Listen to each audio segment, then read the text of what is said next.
After more than a decade of legal battles, Adamawa State farmer Sunday Jackson has been released from prison after being granted a full pardon by Governor Amadou Umaru Fintiri.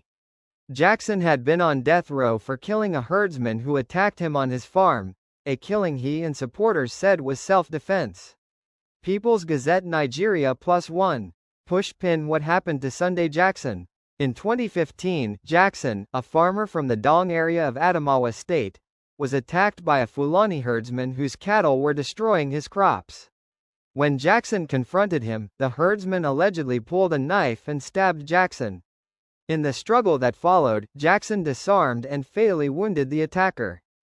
Fij. He was arrested, charged with culpable homicide, and in 2021 sentenced to death by hanging by a high court in Yola.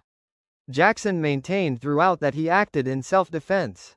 Fij. Both the Court of Appeal and Nigeria's Supreme Court upheld the death sentence earlier this year, prompting widespread national and international criticism, especially from human rights groups, legal experts and Christian organizations who said his conviction ignored basic self-defense rights.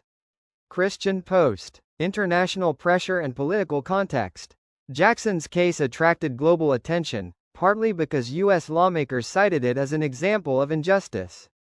U.S. Congressman Riley Moore publicly urged the Nigerian government to pardon Jackson, even linking his release to future U.S.-Nigeria military cooperation negotiations and broader concerns about insecurity in Nigeria's Middle Belt. People's Gazette Nigeria. Moore and others described the conviction as unfair given Jackson's claim of defending his own life, and pressed for clemency from both Nigerian federal and state authorities. TheNigeriaLawyer.com. Governor Fintiri grants pardon. On December 23, 2025, in a statement marking Christmas and New Year celebrations, Governor Amadou Umaru Fintiri exercised his constitutional prerogative of mercy and pardoned Sunday Jackson, along with a few other inmates. The decision effectively ended the death sentence and allowed Jackson to walk free after years in custody at the Kuya Medium Security Custodial Center in Abuja.